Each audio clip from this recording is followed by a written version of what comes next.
As we have seen, the study of cells, organoids, and invertebrate organisms is very useful.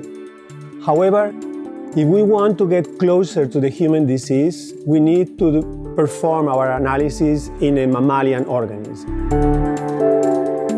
Only in a mammalian organism we can have the components of the immunological system, neurological system, metabolism, physiology, hormonal regulation.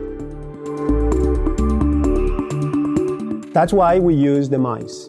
Mice are 85% identical in their genes to humans. And studying the mice, we can study processes like cancer, like aging, neurodegeneration, tissue repair. That's the reason why we use the mice, to get closer to the human disease.